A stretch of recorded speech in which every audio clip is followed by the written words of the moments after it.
my name is Ellie, isang OFW dito sa UAE since 2015. Pagkatapos kong magtrabaho ng 2 taon at 10 buwan, nagdesisyon akong surpresahin ng aking magulang sa aking pag-uwi. Walang nakakaalam sa aking pag-uwi, maliban sa isang ate ko at bayaw ko. Pero bago yon, binigyan ko ng pamasahe ang aking magulang para lumuwas ng Manila sa bahay ng kuya ko para ipa-general check-up sila at para masuri na rin ang kaliwang tenga ng tatay ko. Kinausap ko ang bayaw ko tungkol sa plano kong sorpresa kina nanay at ito ang plano ko. Sabi ko sa kanya, kailangan niyang dalhin ang biyanan niya sa lugar malapit sa airport. Kaso ang problema, ang bahay ng kuya ko ay halos 2 oras ang biyahe papunta sa lugar na yon. Pero sabi ko sa kanya, gawin niya lahat ng kanyang makakaya, mapapayag lang niya ang 2 matanda. May problema na naman kasi ayaw pumayag ng tatay ko dahil malayo daw at ang pera lang ng bayaw ko ay 200. Sabi ko sakay na lang sila ng taxi at ako magbabayad. Pero buti na lang nagawa ng paraan ng bayaw ko at nakarating sila sa napag-usapang naming lugar kung saan simbahan na lagi kong pinupuntahan para magtirik ng kandila. So ito ang aking unang pagsubok.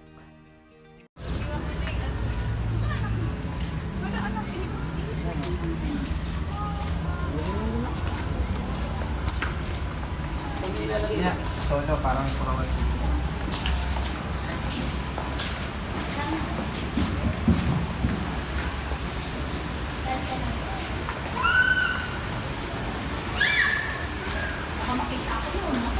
Nakakalungkot dahil hindi naging matagumpay ang aking unang pagsubok dahil naisip ko na hindi magandang idea na magpakita dahil loob ito ng simbahan at parang hindi ko na rin ginalang ang mga tao na nasa loob nito. Kaya sabi ko sa kasama ko, subukan uli namin at tinawagan ko ang bayaw ko para sabihin na dalhin na lang niya sa labas ang magulang ko pagkatapos.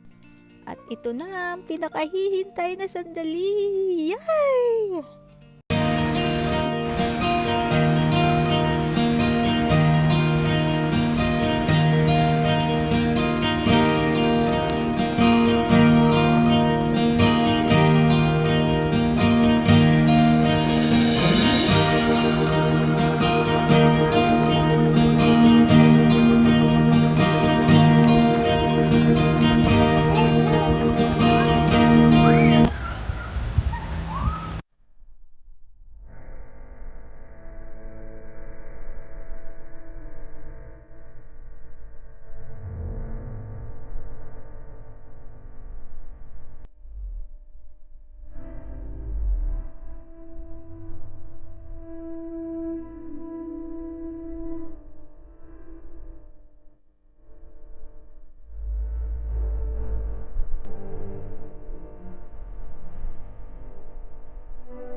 Ay, di ba tayo mo?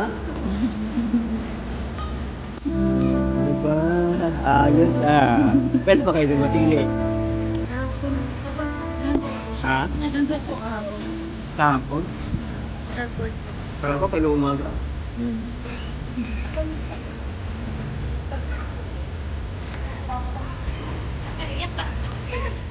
So cute!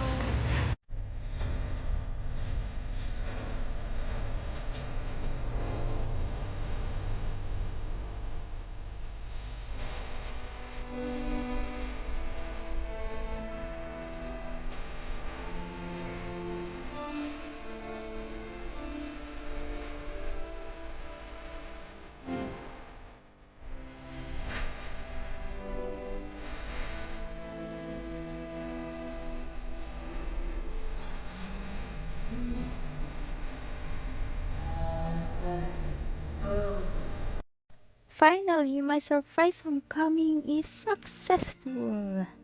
I want to cherish this moment today, forever, and always, until eternity.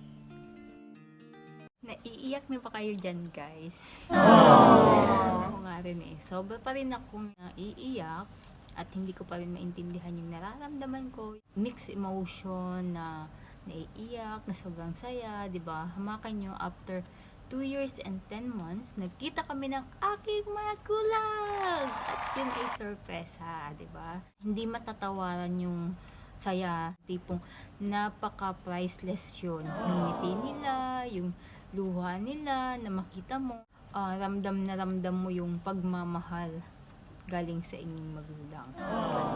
So, napakaswerte ko pa rin kasi as in ngayon, hanggang ngayon, buhay na buhay pa ang aking magulang, malakas pa rin sila. Ang edad nila is nasa 71 na, going to 72. O, di ba? Napakaswerte ko at napaka-thankful, napaka-bless ako dahil hanggang ngayon, nakakasama ko pa rin yung magulang ko. Although, nasa malayo akong lugar, nandito ako sa UAE at nandun sila sa Pinas. Until now, hindi pa rin kami nagkikita and 2 years na ang nakakalipas, more than 2 years na, nung last na umuwi ako. Ayan yan. So guys, bang nandyan pa at nakakasama natin ang ating mga magulang, paramdam natin yung pagmamahal natin sa kanila bilang anak. Yung tipong paranas natin sa kanila, yung mga bagay na hindi nila naranasan before, na-experience before, di ba? Nabigay natin at nasulit natin yung mga sandali na kasama natin sila at napasaya natin sila ng sobra. Kasi ako guys, wala akong ibang kasiyahan, kaligayahan, kundi ang makita ko lang ang aking magulang na nakangiti, masaya. Doon pa lang guys, talagang as in, sold na ako doon. It's more than enough. So, kaya hanggang andyan ang magulang ko, binibigay ko yung kaya kong ibigay para sa kanila.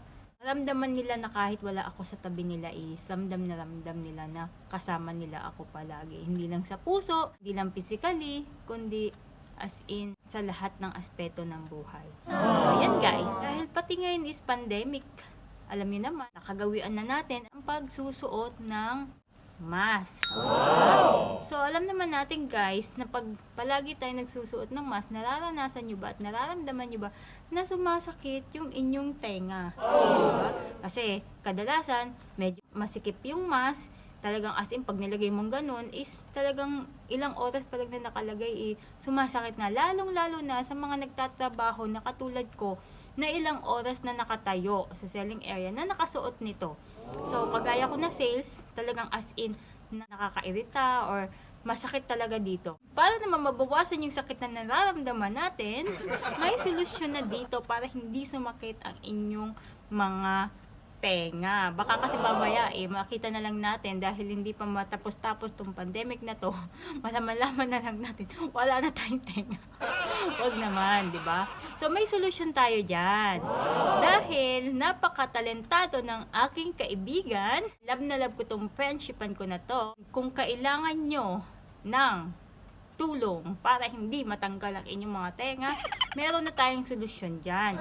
Meron tayong mask extender. Wow. Nakikita nyo guys, ang ganda-ganda niyan. O, may iba-ibang kulay, di ba? May size to.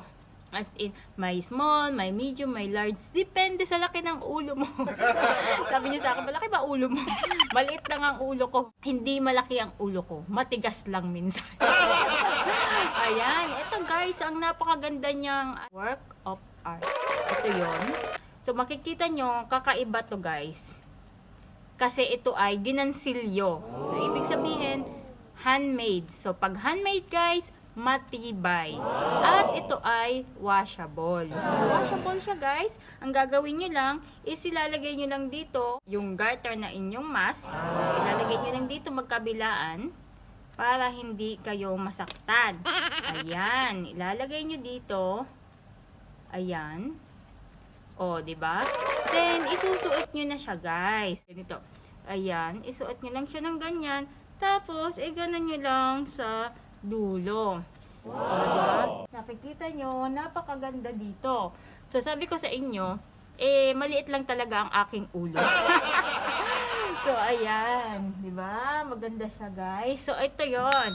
Ayan. So, makikita nyo, maganda yung pagkakalapat kasi nga, yung ulo ko kasi maliit. So, pag malaki yung ulo nyo at nasisikipan kayo, kung nasisikipan kayo sa inyong mga mask, garter, ayan, eto, kasi minsan talaga napuputol to, natatanggal. So, may solusyon tayo dyan. Punta lang kayo sa Amanda page. Ayan, yan ang page ng aking friendship. For more inquiry, pasya lang kayo sa kanyang page. Usapin nyo siya, mag-inquire kayo kung gusto nyo ng maramihang order. Yan, para maka-discount kayo. Kausapin nyo lang siya for more info and for inquiries. Okay? Supportahan natin ang kanyang negosyo dahil ito ay napaka-helpful sa atin, lalo na ngayon, pandemic, para at least matapos man ang virus na to, at in Jesus name, sana matapos na talaga, meron pa rin naman tayong tenga. O, di ba? Kasi sobrang sakit. O kaya baka mamaya magkakalyo na tayo, di ba? So, guys, thank you so much for watching. Stay tuned lang kayo sa mga hindi pa nakaka-subscribe. Mag-subscribe na kayo ngayon and turn on the notification bell para updated kayo sa lahat ng aking videos na i-upload. Okay, guys? Ako nga pala uli si Ellie, yung nagsasabing bawal ma-stress para hindi mategi ng mabilis. Okay, see you again guys. God bless. Bye-bye.